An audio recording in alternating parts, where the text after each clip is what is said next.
ஏன் விஜயோட தேர்தல் அறிக்கை லேட் ஆனிச்சுன்னு கேட்டிங்கன்னா திமுக அதிமுக வந்து காப்பி அடித்து நம்பரை மட்டும் மாற்றிக்கலாம் சார் அப்படிங்கிறதா அவங்களுடைய பிளான்.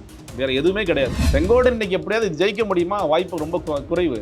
யார் வீட்டுக்குமே வந்து தானே குழா கனெக்ஷனே கிடையாது, எதுவுமே ப்ராப்பராக கிடையாதுன்ட்டு. ஆல்மோஸ்ட் ஜல்ஜீவன் திட்டத்தில் ஹையஸ்ட் பர்ஃபார்மர் தமிழ்நாடு தான். ஆமாம், ஆக்சுவலி ஜல்ஜீவன் திட்டம் வரதுக்கு முன்னாடி தமிழ்நாடு தான். சும்மா மறுபடியும் டிவிகே டிஎம்கே இது பேசுறதுனால என்ன பிரயோஜனம்? எந்த பிரயோஜனமும் கிடையாது. ஒட்டுமொத்தமாக இந்த கட்சிக்கு அரசியல்னாலே என்னன்னு தெரியலங்கிறத சிக்கலா இருக்கு. அது விஜய் வந்துட்டானா எல்லா பஸ்ஸும் ஃப்ரீ தான். எல்லாமே நட்டத்தில் தான். போக்குவரத்தே வந்து ஃபுல்லாக நட்டத்தில் தான் போகுது. இந்த 3 பெரிய கட்சிகளுமே ஆணவ படுகொலை சார்ந்த விஷயங்கள் நோக்கி எந்த ஒரு வார்த்தையுமே வந்து வாய் திறக்கவில்லை. பண்ண மாட்டாங்க. விசிகா மட்டும் தான் வந்து போட்டு விசிகா மட்டும் தான் போடுவாங்க. இவங்க திமுக கேள்வி கேட்டிங்கன்னா நாங்கள் தான் குழு அமைச்சிருக்கோம்ல. நீங்கள் வந்து கேள்விகளுக்கு பதில் இல்லைன்னா குழு அமைச்சு விட்ருவோம். நம்ம எல்லாத்தையும் குழு அமைச்சிருவோம். அதிமுக பேச மாட்டாங்க.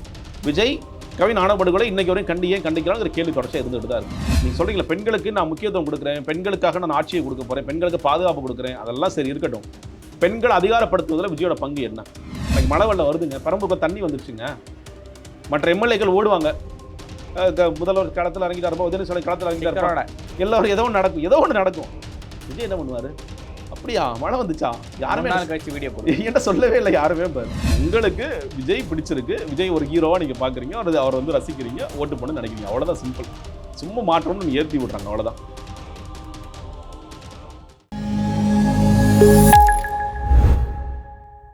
வணக்கம். அரசியல் பல பரபரப்பான கட்டங்களை நோக்கி நகர்ந்து கொண்டிருக்கிறது. அது குறித்து விவாதிக்க அரசியல் விமர்சகர் திரு ஜெகதீஸ்வரன் அவர்கள் நம்முடன் இருக்கார். வணக்கம் சார். வணக்கம். தொடர்ச்சியாக வைக்கிற விஷயம் என்னன்னு பார்த்தீங்கன்னா, இளைஞர்களுடைய ஓட்டை வந்து விஜய் வாங்குறாரு, தலித் மக்களோட ஓட்டை வாங்குறாரு, மைனாரிட்டி ஓட்டு வாங்குறாரு, நம்ம பேசிக்கிட்டே இருக்கோம். இதில் இன்னொரு விஷயம் இருக்குல்ல, எல்லா கட்சியிலுமே இளைஞர்கள் இருப்பாங்க, எல்லா கட்சியிலுமே வந்து எல்லா மக்களுமே இருப்பாங்க. குறிப்பாக இளைஞர்கள் ஓட்டுன்னு வரப்போ தலித் வாக்குகளை வாங்குறாரு, விசிகாவோட வாக்குகளை வாங்குறாருன்ற விஷயங்களை தொடர்ச்சியாக பல பேர் வந்து பேசிட்டு இருக்காங்க. அது நம்ம ஒரு சில பேர் சொல்ல விஷயம் பார்த்தீங்கன்னா, அந்த மக்கள் அந்த இளைஞர் வந்து பார்த்தீங்கன்னா அரசியல்படுத்தப்படலை அப்படின்ற மாதிரி விஷயங்களை வந்து தொடர்ச்சியாக வைக்கிறாங்க.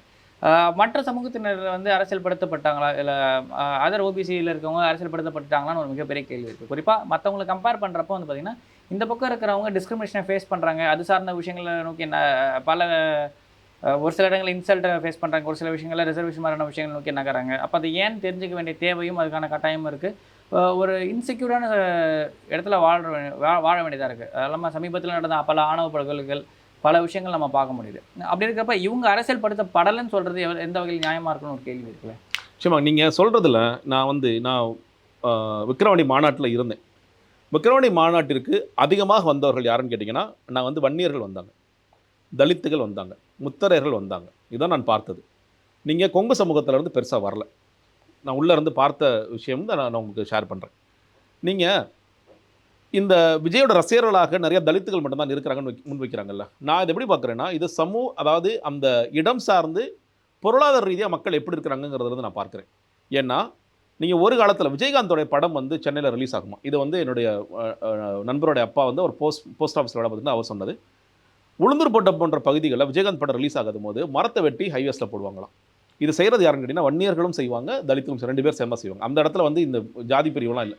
இந்த வன்னியர்கள் அடர்த்தியாக இருக்கிற இந்த நார்த்தன் தமிழ்நாடு நீங்கள் பார்த்தீங்கன்னா பொருளாதாரத்தில் ரொம்ப பின்தங்கிய மக்களாக இருக்கிறாங்க. நீங்கள் நிறைய சினிமாவுக்கு பார்க்கக்கூடியவர்கள் யாருன்னு பார்த்தீங்கன்னா ரொம்ப தீவிரமான ரசிகர்களாக எல்லோருக்கும் இருப்பவர்கள் இவர்கள் தான் இருக்காங்க. அதனால் நான் இது ஒரு சமூகத்தோட பிரச்சனையாக நான் பார்க்கல. பொருளாதாரத்தில் பின்தங்கி இருக்கிறாங்க, இவங்க நிறைய அபிமானத்தை காமிக்கிறாங்க அப்படிங்கிற அளவில் தான் நான் பார்க்குறேன். இன்னொன்று, நீங்கள் இன்னைக்கு திருமாவளவன் அவர்கள் பேசுகின்ற அரசியல், முன்வைக்கின்ற அரசியல், அந்த தலித் அரசியலை நிறைய பேர் ஃபாலோ பண்ணுறாங்கன்னு பார்க்குறோம். திருமாவளவன் நீங்கள் பொதுத் தலைவராகவே நிறைய பேர் பார்க்குறாங்க. இன்னுமே ஒரு சில பேருக்கு, ஒரு ஜாதிய தலைவர்களுக்கு ஒரு வன்மம் இருக்குது, அவர் மேலே வன்மம் இருக்குது. இன்றைக்கும் அவர் வந்து பொது தொகுதி கேட்கிறார் அப்படிங்கிறத பார்க்க முடிகிறது.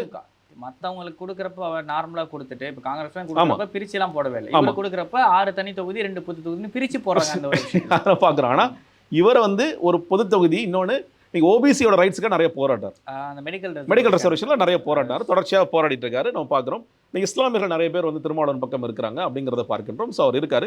அவர் தொடர்ச்சியாக நீங்கள் இந்த அரசியல்மயப்படுத்துதலில் ஒரு இருக்கிற பிரச்சனை கேட்டிங்கன்னா, திமுக அதிமுகவில் இருக்கிறவங்க கொள்கை குன்றர்கள்லாம் கிடையாது. எல்லோருமே பயங்கரமாக இன்றைக்கும் வந்து திமுக திடீர்னு ஒருத்தட்டு போய் இப்போ கருப்பு சிவப்பு என்னன்னு கேட்டிங்கன்னா அவர் தெரியாது. ஏன்னா பல அமைச்சர்கள் ஜாதி மாநாட்டை கலந்துக்கிறாங்க நான் பார்க்குறோம். நம்ம அதெல்லாம் சொல்லி பார்க்குறோம். அதனால் ரொம்ப கொள்கை குன்றர்கள் இங்கே கிடையாது. நீங்கள் ஓரளவுக்கு நீங்கள் அரசியல் பேசக்கூடிய நபர்களாக இருப்பாங்க, அப்படிதாங்கிறது. இவங்களும் நீங்கள் வந்து இப்போ அரசியல் மயப்படுத்தப்படாதவர்களாக இருக்கிறாங்க. நீங்கள் அதற்கு தாவேக்க செய்ய வேண்டிய விஷயங்கள் நிறைய இருக்கிறது. நீங்கள் இதில் தாவேக்கில் இருக்கிற பிரச்சனையும் திமுக இருக்கிற பிரச்சனை கேட்டிங்கன்னா, இங்கே தலைவர்களாக இருக்கக்கூடியவர்கள், அமைச்சர்களாக இருக்கக்கூடியவர்கள், இவர்களுக்கு அரசியல் தெரியும். இவங்க அந்த படிச்சிருப்பாங்க, நிறையா வாசிச்சிருப்பாங்க, தொடர்ச்சியாக என்னங்கிறத பார்க்குறாங்க. தாவேக்கில் இருக்கிற சிக்கல்ங்கிறது இங்கே தலைவரே அப்படி தான் இருக்கார். நீங்கள் தலைவர் வந்து நான் ரொம்ப சரியாக இருக்கேன். இப்போ நான் பார்க்குற பல இடங்களில் நீங்கள் அந்த என்ன படம் அது ஜெயம் ரவியும் அரவிந்த் சாமியும் நடிச்சிருப்பாங்க, தனி ஒருவன். இப்போ தனி ஒருவனில் தம்பிராமையா கேரக்டர் நீங்கள் ஒரு சமயத்தில் என்ன பண்ணுவாங்கன்னா, தம்பிராமையா படிக்க வேண்டிய ஸ்கிரிப்டை எடுத்துகிட்டு வேற ஒரு ஸ்கிரிப்டை வச்சுருவாங்க. அவர் அப்படியே பார்த்து படிப்பார். ஜெனரிக் மெடிசன் சார்ந்த விஷயங்களுக்கு. ஆமாம், அந்த மெடிசன் அதில் வந்து இந்த இடத்துல கொஞ்சம் தலையை தூக்கி படிங்க, படிச்சு ரைட் ஓகே பையன் சொல்லியிருக்கானா அதில் ஏதாவது காரணம். கிட்டத்தட்ட விஜய் அதானே பண்ணுறாரு. விஜய் தம்பிராமையா கேரக்டர் தான் பண்ணிகிட்டு இருக்காரு. என்ன எழுதியிருக்காங்க அதாவதுங்க, நான் எந்த திருச்சி கூட்டம் நினைக்கிறேன், ஆமாம், பேப்பரு கன்ஃபியூஸ் ஆகிடுச்சு. ஃபஸ்ட்டு ஸ்கிரிப்ட் எது, செகண்ட் ஸ்கிரிப்ட் எது, தேர்ட் ஸ்கிரிப்ட் எது கன்ஃபியூஸ் ஆகிடுச்சு. அவர் வந்து ரொம்ப உணர்ச்சி போங்க, உங்கள் தம்பி உங்கள் அண்ணங்கிறத மறந்துட்டு உங்கள் அண்ணனை உங்கள் தம்பியா அவங்க அப்படின்னு படிச்சிட்டாரு. ஐயோ இது இப்படி படிக்கக்கூடாது அப்படின்னு சொல்லிட்டு நம்ம எல்லோரும் எனக்கு வாய்ப்பு கொடுங்கிறத 2 தடவை ரிப்பீட் பண்ணுறாரு. ஏன்னா அவருக்கு பயங்கர கன்ஃபியூஷன். இன்னைக்கு வரைக்கும் விஜய் இப்போ தேர்தல் அறிக்கை பெருசாக படிக்கிறாரு. இப்போ தேர்தல் அறிக்கை படிக்கும் பொழுது இப்போ நமக்கு டக்குன்னு எனக்கு தோன்ற கேள்வி, இப்போ இதுதானே இப்போ திமுக சொல்லியிருக்காங்க, நீ என்னப்பா அவங்களோட வித்தியாசமாக இதை உருட்டுற குழுக்கு 5 லட்சம்ன்றது ஆல்ரெடி அனௌன்ஸ் பண்ணியிருக்காங்க. அதை தாண்டி வந்து பார்த்தீங்கன்னா இந்த காப்பீடு திட்டம் மாதிரியான விஷயங்கள் அனௌன்ஸ் பண்ணியிருக்காங்க. அவர் 10 லட்ச ரூபாய் சொல்லியிருந்தாங்க, இங்கே 20 லட்சம் அவ்வளோதான் சொல்றாரு. அமௌண்ட்களுக்கும் அதே மாதிரி அவங்க அனௌன்ஸ் பண்ணியிருந்தாங்க, இவங்க அனௌன்ஸ் ஃப்ரீ கரண்ட் எல்லாமே சொல்கிறேன். இல்லை நான் வந்து முன்னாடி சொன்னேன், நீங்கள் வந்து ஒன்றே தாங்க, ஏன் விஜயோட தேர்தல் அறிக்கை லேட் ஆனிச்சுன்னு கேட்டிங்கன்னா, திமுக அதிமுக வந்து காப்பி அடிச்சு நம்பரை மட்டும் மாற்றிக்கலாம் சார் அப்படிங்கிறத அவங்களுடைய பிளான், வேற எதுவுமே கிடையாது. அதுக்காக அருண்குமார் தலைமையில் ஒரு மிகப்பெரிய குழுலாம் போட்டு ஜேசிடி பிரபாகரெல்லாம் வச்சு ஒரு பெரிய ஒரு டீமை ஃபார்ம் பண்ணினாங்க. தமிழ்நாடு மார்ச் 16ஆம் தேதியிலிருந்து அப்போ போக ஆரம்பிச்சாங்கல்ல. அப்புறம் ஏப்ரல் 16ஆம் தேதி தேர்தலுக்கு ரிலீஸ் பண்ணுறாங்க. எழுதுற கேர ஆள் இல்லாமல் போயிடுச்சா? இவங்க அதான் சொல்கிறேன்ல, இவங்க இதெல்லாம் ஒரு என்ன சார் பெரிய விஷயம், இதெல்லாம் இது கடைசியாக சார் எங்கேயாவது போக முடியாது, ஒரு பேசு பொருளாக வச்சுக்கலாம் சார், ஒரு நாள் நமக்கு டிஸ்கஷனுக்கு போகும் சார், அவ்வளோதான். அவங்க அதான் யோசிக்கிறாங்க. இந்த தேர்தல் அறிக்கை எவ்வளோ முக்கியமானது. இப்போது முதலமைச்சர் எல்லா இடங்களையும் போகிறதா இதான் சூப்பர் ஸ்டார். நீங்கள் வந்து அந்த நெரேட்டிவ் தொடர்ச்சியாக கிரியேட் பண்ணிட்டே இருக்காரு. ஆனால் நெரேட்டிவ் கிரியேட் பண்ணுற அளவுக்கு இப்போ திமுக தேர்தல் பிரச்சாரம் சூப்பர் ஸ்டாராக இருக்கான ஒரு கேள்வி இருக்குல்ல. என்ன பெருசாக இந்த வாட்டி எந்த தேர்தல் பிரச்சாரமும் பேசப்படலன்ற இல்லை, அதான் சொல்கிறேன். பட் ஆனால் இவர் தேர்தல் அறிக்கையை முதல்ல வந்து ஹீரோன்னு சொல்லுவாங்க. இப்போ தான் தேர்தலோட சூப்பர் ஸ்டாராக இருக்குது, 8000 ரூபாய் கூப்பன் சூப்பர் ஸ்டாராக இருக்குது, மகளிர் உரிமை தொகை சூப்பர் ஸ்டாராக இருக்குது அப்படின்னு சொல்லி தொடர்ச்சியாக வச்சுட்டே இருக்காரு. ஆனால் விஜய் வந்து ரொம்ப லேட்டாக காப்பி அடிச்சுட்டு ஒன்று சொல்லிட்டு அதை எப்போ சொல்லணும் எப்போ செய்யணுங்கிறதே பெரிய குழப்பம் இருக்குது. நான் இன்னும் சொல்ல அந்த பாயிண்ட் என்னன்னு கேட்டிங்கன்னா, இதை விஜய் பொறுத்த வரைக்கும் இதில் ஏதாவது புரிதலோடு பேசுகிறாரா, புரிதலோடு பேசலை. அப்போ விஜய்ங்கிற தலைவர், புஷியானங்கிற பொதுச் செயலாளர், நீங்கள் வந்து வெங்கட்ராமன்கிற பொருளாளர், ராஜசேகரன் தலைமையில செயலாளர், இந்த ஸ்டேஜில் இம்ரான் தஹீராங்கிற கொள்கை பரப்பு துணை செயலாளர், இந்த 5 பேர் எங்கே அரசியல்மயப்படுத்தப்பட்டிருக்காங்கன்னு நான் கேட்குறேன். நீங்கள் திமுக மேடைகளே அதிமுக மேடைகள் இருக்கிறவங்களுக்கு மேடை கட்சி கண்டிப்பாக அரசியல் தெரியும், அவங்க அரசாட்சி பண்ணியிருக்கிறாங்க, அவங்களுக்கு என்ன கவர்னன்ஸ்னால் என்ன தெரியும், எல்லாமே தெரியும். ஆனால் இங்கே சிக்கல் என்னன்னு கேட்டிங்கன்னா, இந்த 5 பேரே அரசியல்மயப்பட மாட்டேங்கிறாங்க. நேற்று புஷியானந்த் பேட்டி கொடுக்குறாரு. என்ன பேட்டி கொடுக்குறாரு? நான் சிக்கிட்டேன்னு என்கிட்ட என்ன வேணாலும் கேள்வி கேட்குற பார்த்தியா அப்படிங்கிறாரு. தமிழ்நாட்டில் எந்த ஒரு பொதுச் செயலாளராக இப்படி பேசியிருப்பாங்களா? யோசிச்சு பாருங்க. இப்போ அன்பழகன் இருந்தார் திமுகவில், என்னப்பா நான் சிக்கிட்டேன்னு என்கிட்ட கேள்வி கேட்பியாப்பான் பாரா? இல்லை வந்து ஜெயலலிதா பொதுச் செயலாளர் இருந்தாங்க, இப்படி சொல்லியிருப்பாங்களா? யாராவது நீங்கள் ரொம்ப சின்ன கட்சிங்க, ரொம்ப லெட்டர் பேட் கட்சிங்க, என்னண்ணே என்ன போய் இப்படி கேள்வி கேட்டாலும் நான் சிக்க மாட்டேன்னு சொல்றது ஒரு பொதுச் செயலாளராக இருக்கணும். நான் சிக்கிட்டேன் என்ன போய் நான் மாட்டி விட்ற பார்த்தியா? நான் பாட்டு பேசாமல் போயிட்டு இருக்கேன், நான் பாட்டு பேசாமல் சாப்பாடு போட்டுட்டு இருக்கேன், நான் பாட்டு பேசாமல் ஓரமாக போயிட்டு இருக்கேன். நீ டி நகருக்கு பிரச்சாரம் பண்ணுறாரு, இங்கே இப்படி உட்காந்துட்டு பண்ணுறாரு. இங்கே வந்துங்க நிறைய கடைங்க இருக்குது, அங்கே மாமூல் பிரச்சனை இருக்குது, நான் வந்தால் எல்லா மாமூலும் இல்லாமல் பண்ணிடுவேன், அவ்வளோதானே. டி நகர் முடிஞ்சிச்சா? மக்கள் ஓட்டு போட்டுறோம், எப்பா மாமூலை தூக்கிட்டாருப்பா ஒருத்தர். இப்போ எந்த எத்தனை கடை இருக்குது? அதை தாண்டி மக்களே இந்த ஊரில் இல்லையா? தீனாரில் மக்களுக்கு பிரச்சனையே இல்லையா? அடிப்படை பிரச்சனைகள் எல்லாம் பூர்த்தி ஆகிடுச்சா? இல்லை முன்னாள் இருந்த எம்எல்ஏகள் எல்லாத்தையும் பூர்த்தி செஞ்சுட்டாங்களா? இப்போ நீங்கள் வந்து இங்கே ராஜான்பலன் இருக்காரு, இங்கே சத்யா இருக்காருன்னா அவங்க என்னமா வேலை செய்கிறாங்க? சத்யா என்ன பண்ணாரு, சீட்டு கொடுத்ததுனால என்ன பண்ண ஆச்சு, எவ்வளோ க்ளோஸாக போய் தோத்தாரு அப்படிங்கிறதெல்லாம் நமக்கு தெரியும். 137 அவ்வளோதான். அப்படி க்ளோஸான எலெக்ஷன் இந்த வாட்டி எப்படி சிட்டி ப்ராஜெக்ட்ல சத்யா என்னென்னலாம் பண்ணாரு, ஏதாவது வந்து பேசி அந்த மக்கள்கிட்ட அவர் அது எதுக்கு நீங்கள் திமுக அதெல்லாம் எதுக்கு நம்ம பேசிக்கிட்டு நம்ம பாட்டுக்கு மாமூல் யாரும் வாங்காம நம்ம பார்த்துக்கலாங்க, அவ்வளோதாங்க நம்மளுடைய வேலை. எக்ஸ்எம்எல்ஏ கருணாநிதியோட மகள் டிவிக்கில் இருக்கிறதுனால இப்போ கருணாநிதி என்னென்னலாம் பண்றாரு, சொந்த பையன் அண்ணாமலைக்கு எதிராக இப்போ அவ்வளோ அவதூறு எடுத்து பேசுறாரு. அப்படி அண்ணன் செத்து போயிட்டு அண்ணன் பையன் அவ்வளோ பண்றாருன்னா காரணம் சித்தப்பா எம்எல்ஏன்றதுக்காக தான் பண்ணியிருக்கணும். மேபி அப்போ இவர் சொல்லியுமே கூட பண்ணியிருக்கலாம். பண்ணுறது வரைக்கும் கருணாநிதி பண்ண வச்சுட்டு இப்போ ராஜ அன்பழகன் மேலே பழியா தூக்கி போட்டுட்டு இருக்காரு. எம்எல்ஏ நீ தான் அப்பயும் நீ கேட்கலையன்ற ஒரு கேள்வி வரும்ல. கண்டிப்பாக வரும்ல. அப்போ அந்த மாதிரி இஷ்யூஸ்லாம் எடுத்து பேச வேண்டிய புஷி ஆனந்த் அவர் வந்து எதுவுமே பேசாமல் அவர் வந்து கடந்து போகிறார். நீங்கள் வந்து பொதுச்செயலாளர் இருக்கக்கூடியவர். நீங்கள் ராஜசேகரன் ஒருத்தர் தலைமை நிலை செயலாளர், அவர் திட்டக்குடியில் நிற்கிறாருன்னு நினைக்கிறேன். விஜய் அவர் கடலூருக்கு போனாரா? 2 தடவை கேன்சல் பண்ணார். இம்ரான் தக்கீரா வேலூரில் நிற்கிறாங்க, ராணிப்பேட்டையில் வேலூர் பகுதியில் நிற்கிறாங்க. போனாரா? போகலை. ஆம்பூர் ஆமாம் ஆம்பூரில் நிற்கிறாங்க. போனாரா? போகலை.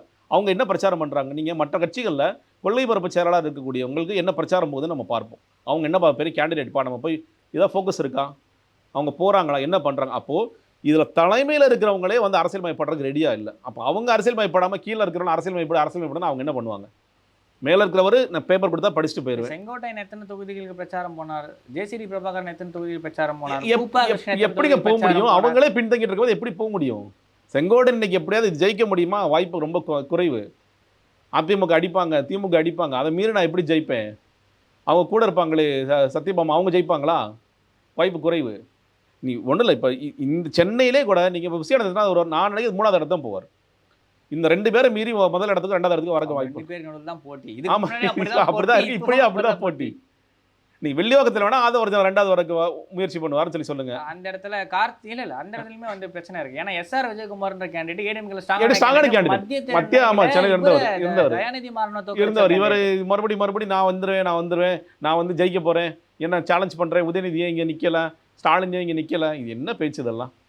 அப்போ நீங்கள் மேடையில் இருக்கிறவங்களே இது அரசியல் மயப்படாமல் இருக்கிறாங்க. இங்கே மேடையில் இருக்கிறாங்க, பட் எல்லோரும் கொள்கை குன்றல் கிடையாது. இது நீங்கள் அரசியல் மயப்படுத்தி இவங்க முதல்ல விஜய் ஓகே இந்த எலெக்ஷனுக்கு பிறகு அதை நான் அரசியல் எனக்கு கற்றுக்கிறேன்ப்பா, எனக்கு ஆரம்பத்துலேருந்து ஆரம்பிங்க. அதை வச்சு நான் பேசுறாரு. இங்கே வந்து யார் வீட்டுக்குமே வந்து தனி குழா கனெக்ஷனே கிடையாது, எதுவுமே ப்ராப்பராக கிடையாதுன்ட்டு. ஆல்மோஸ்ட் ஜல்ஜீவன் திட்டத்தில் ஹையஸ்ட் பர்ஃபார்மர் தமிழ்நாடு தான். ஆமாம், ஆக்சுவலி ஜல்ஜீவன் திட்டம்னு வரதுக்கு முன்னாடி தமிழ்நாடு தான். நீங்கள் இப்போ என்ன பேசுறீங்க? நீங்கள் என்ன இஷ்யூஸ் நீங்கள் எடுத்தீங்க? தமிழ்நாட்டில் வர எந்த ஊரில் தண்ணி வேணாலும் சென்னைக்கு தண்ணி எப்படியாவது போராடியாவது கொண்டு வந்துருவானுங்க. ஆமாம், நீங்கள் சம்மந்தமே இல்லாமல் நீங்கள் காவிரி தண்ணியை வீராணத்துக்கு மூலமாக எடுத்து சென்னையில் வந்து கொடுத்து நிறைய பேர் காவிரி தண்ணி சென்னைக்குலாம் வருதானே தெரியவே தெரியாது. இது வந்துகிட்டு இருக்கும். கிருஷ்ணா தண்ணிக்கு எப்படியாவது ஒன்று மழை பெஞ்சு கொண்டு வந்துருவாங்க, இல்லை ஆந்திரா முதல்வர்கிட்ட பேசுவாங்க 0 பாயிண்ட்ல வந்துருச்சுன்னு சொல்லி சொல்லுவாங்க, எப்படியாவது கொண்டு வந்துருவாங்க. எவ்வளோ அதான் சொல்கிறேன், டேங்கர்லாம் இருக்கிற எவ்வளோ வறண்டு போனாலும் சென்னை வந்து காப்பாற்றி விட்டுருவாங்க. சென்னையில் இருக்கிறவங்களாம் ரொம்ப ஏதோ நம்மளாம் பெரிய ராஜாக்கள் சென்னை மட்டும் தான் அந்த மாதிரி தான். ஏன்னா நம்ம ஸ்டேட் கேபிட்டல் பிரச்சனை சொல்லி சொல்லுவாங்க. என்ன இஷ்யூஸ் எடுத்து நீங்கள் வில்லிவாக்கத்தில் என்ன பிரச்சனைகள் இருக்குது, இல்லை நீங்கள் வந்து இப்போ மழைநீர் வடிகள்லாம் சரியாக இருக்கா, நீங்கள் அதெல்லாம் பேசணும். அதெல்லாம் பேசாமல் வில்லிவாக்கத்தில் மக்கள் எவ்வளோ கஷ்டப்பட்டாங்க. சரி, இப்போ மெட்ரோ கொண்டு வந்திருக்காங்க, அதனால என்ன பிரச்சனை? அதனால என்ன வேற எங்கே பிரிட்ஜ்? இது எதுவுமே இல்லாமல் சும்மா மறுபடியும் டிவிகே டிஎம்கே இது பேசுகிறதுனால என்ன பிரயோஜனம்? எந்த பிரயோஜனமும் கிடையாது. ஒட்டுமொத்தமாக இந்த கட்சிக்கு அரசியல்னாலே என்னன்னு தெரியலங்கிறத சிக்கலாக இருக்குது. ஆனால் இன்னும் நீங்கள் பாருங்களேன், இன்றைக்கே விட மேடையில் விஜய் என்ன யோசிக்கிறாருன்னா, ஐயோ இந்த கூட்டத்தில் எப்படி பேசுறதுன்னு ஒரு இடத்துக்கு வந்துட்டார். திருப்பூர் சொல்ல, அப்பா அமைதியாக இருங்கப்பா, கொஞ்சம் படிச்சிடறேன்ப்பா, பின்னாடி போங்கப்பா, நான் படிச்சிடறேன்ப்பா ப்ளீஸ்ப்பா. இன்றைக்கி தேர்தல் அறிக்கை நீங்கள் வந்து கீழே இருக்கிறவங்க யார்? கேண்டிடேட்ஸுங்க. 800 பேர் QR கோடு கொடுத்துருக்காங்க.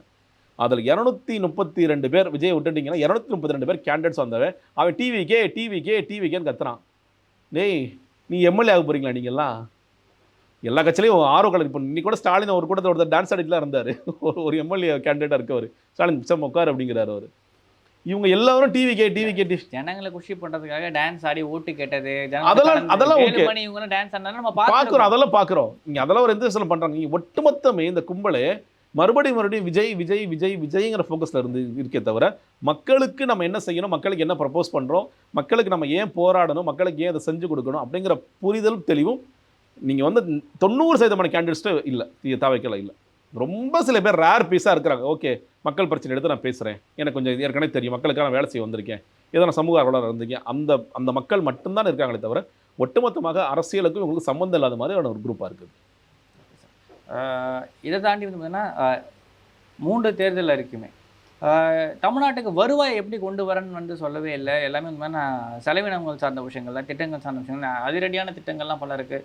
8000 ரூபாய் கூப்பன், 10,000 ரூபாய் மாதிரியான விஷயங்கள், இந்த பக்கம் ஸ்கூல் ஃபீஸுக்கு 15,000 ரூபாய் தரேன்றமான விஷயங்கள், இதெல்லாம் வந்து தமிழ்நாடு வந்து மேலும் கடனாளி ஆக்காதான்னு ஒரு கேள்வி. நிச்சயமாக கடனாளி தாங்க ஆகும். இவங்க இந்த 3 பேரில் இப்போ எடப்பாடி பழனிசாமி என்ன சொல்கிறாரு, நீங்கள் வந்து இந்த 5 வருஷத்தில் 5 லட்சம் கோடி கடன் வாங்கிட்டீங்க, 5 லட்சம் கோடியை விட்டுட்டு போனால் 10 லட்சம் கோடி வாங்கிட்டீங்க அப்படின்னு சொல்லி சொல்கிறார்.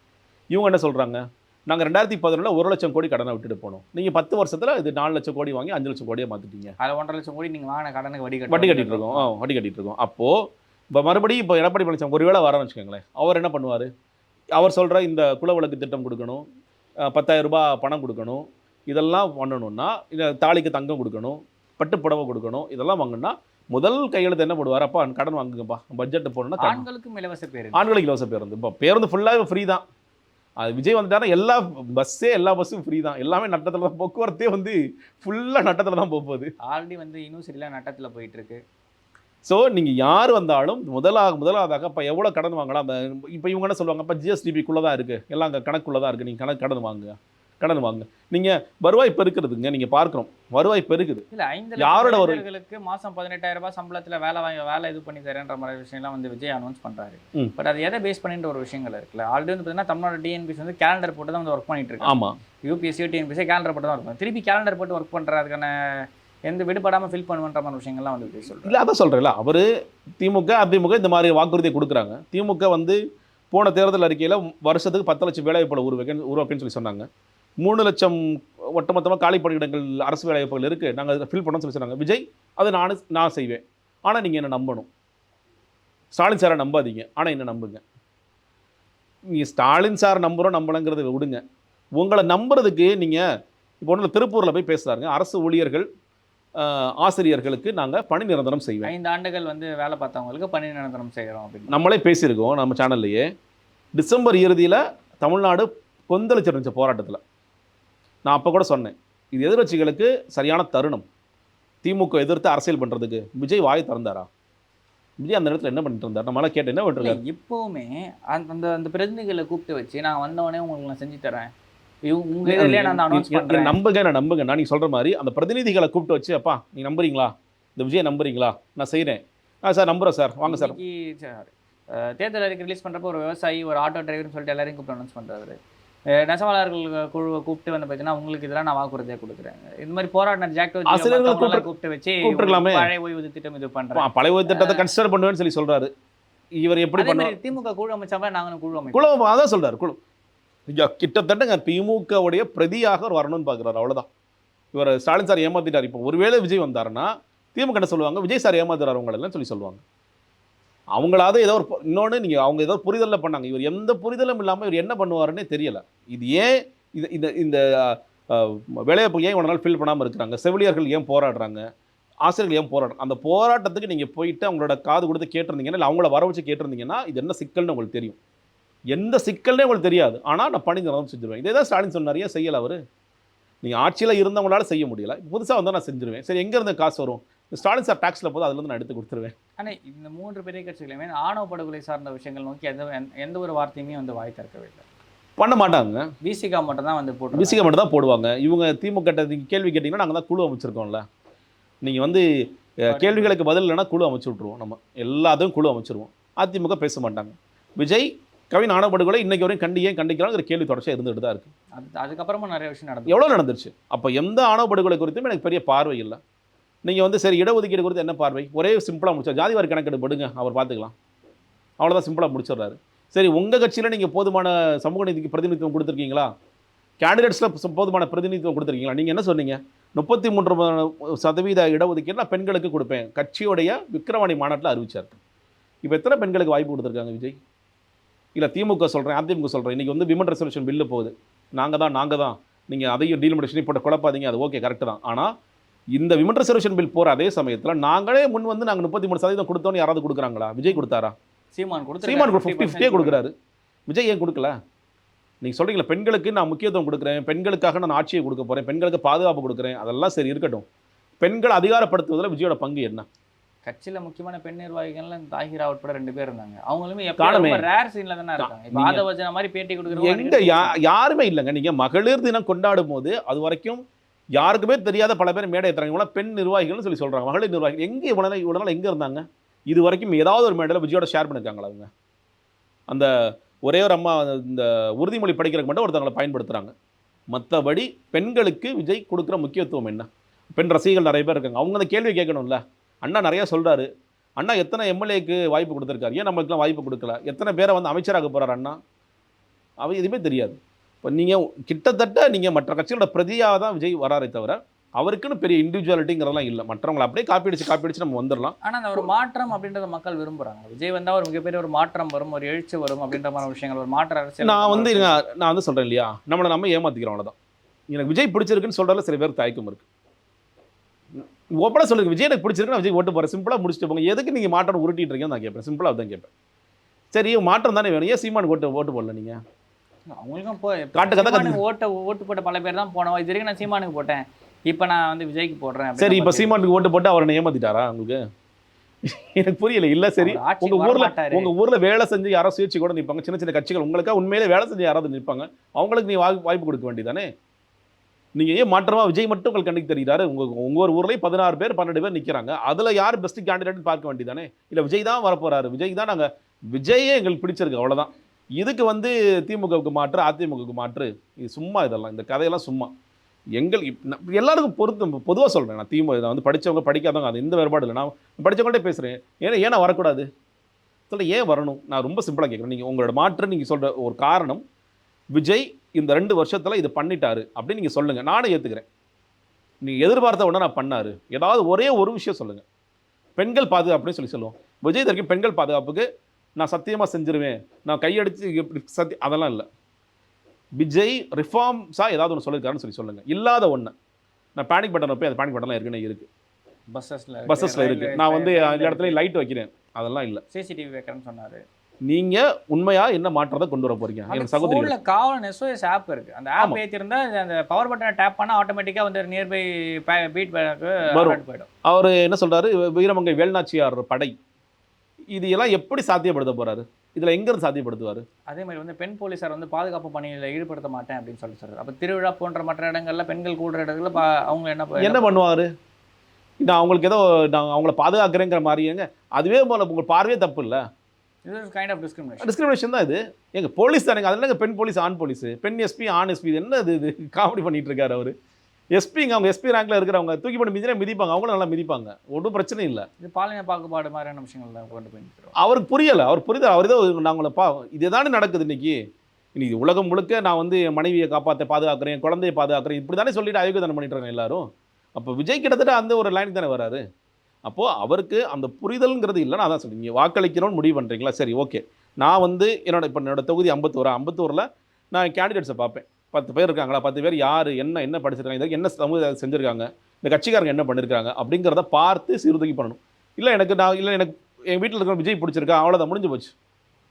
விஜய் பிடிச்சிருக்கு, அதுக்கு நான் இல்லை இவர் மாற்றம் வரணும். சரி, மாற்றம் வரணும்னு சொல்லிட்டீங்க.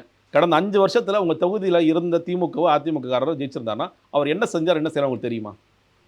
அதை நீங்கள் பார்த்துருக்கீங்களா? 5 வருஷம் அவருடைய நீங்கள் என்ன எல்லாருக்கும் அவைலபிள் டாக்குமெண்ட்ஸ் இருக்குது. 5 வருஷத்தில் அவர் எவ்வளோ கேள்விகள் எழுப்பினார், அவர் வந்து ஏதாவது சட்ட திருத்தத்துக்காக பேசினாரா, நீங்கள் வந்து கேள்வி நேரத்தில் எவ்வளோ பங்கெடுத்தார், அவருடைய கான்ட்ரிபியூஷன் வச்சு ஒரு அமைச்சராக இருந்தால் அவர் துறை ரீதியாக என்ன பண்ணியிருக்காரு, இதெல்லாம் பார்த்துட்டேன். இவர் தான் உனக்கு திமுக எம்எல்ஏ பேரை தெரியாது, உண்மையை சொல்ல போனால் பல பேருக்கு உண்மை மனசாட்சி தொட்டு சொன்னால் இந்த திமுக கேண்டிடேட் பேர் சொல்லி எனக்கு தெரியாது, உன் எம்எல்ஏ பேர் தெரியுமா? தெரியாது. ஆனால் நான் மாற்றத்துக்கு என்ன மாற்றத்துக்கு வாக்களிக்கிறீங்க நீங்கள்? இது நேர்மையாக யோசிச்சு பாருங்கள். நேர்மையாக எனக்கு வந்து இந்த தொகுதியோட விருகம்பாக்கம் தொகுதியோட எம்எல்ஏ வந்து எனக்கு தெரியும், அவர் வந்து பிரபாகர் ராஜா வந்து எந்த வேலையுமே செய்யலை. நான் சும்மா உதாரணத்துக்கு சொல்கிறேன், தப்பாக உதாரணம் சொல்கிறேன், எந்த வேலையுமே செய்யலை, அதனால் விஜய் கேண்டிடேட்டை நான் வாக்களிக்கிறேன், ரைட் அப்படின்னு சொன்னீங்க.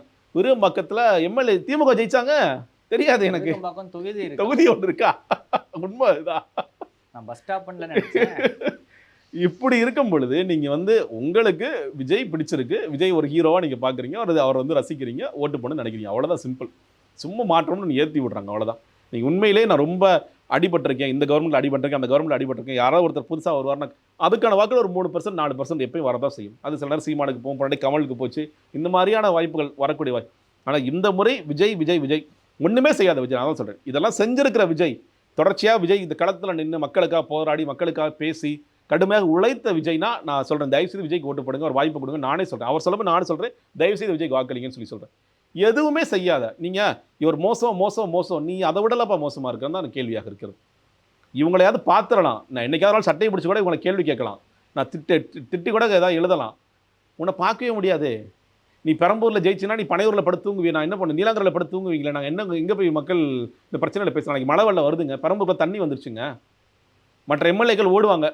ஆமாங்க நாங்கள் வந்து ஒரு பெருசாக முன்னெச்சரிக்கை நடவடிக்கைலாம் எடுக்கல. பட் ஆனால் 11th ஒரு ஒர்க்கு நம்ம ஊரில் இப்போ திமுக அது 2 பேர் சூப்பராக பண்ணுறாங்க.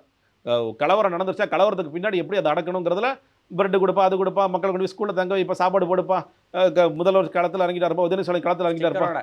எல்லாரும் ஏதோ ஒன்று நடக்கும். விஜய் என்ன பண்ணுவார்? அப்படியா மழை வந்துச்சா? யாருமே ரொம்ப நாள் கழிச்சு வீடியோ போடு. என்கிட்ட சொல்லவே இல்லை யாருமே பாரு. நீலாங்கரைக்குள்ள மழை இல்லையே, நல்லா தானே இருக்குது நீலாங்கரைகளும் பாரு அவர். அப்போது நீங்கள் அதான் எந்த மாற்றத்திற்காக நீங்கள் விஜய் என்ன பொறுத்த வரைக்கும் ஒரு பெரிய ஏமாற்று. அந்த ஏமாற்றுக்கு நீங்கள் வாக்களித்த பிறகு ஐயோ தெரியாதனமாக வாக்களிச்சிட்டோம் அப்படின்னு வயிற்றுல வாயில அடிச்சுக்கொள்ள பிரயோஜனம் இல்லை. ஓகே சார், இவ்வளோ நாள் உங்களை பண்ண நேரத்தை எங்களோட பகிர்ந்து. தேங்க்யூ.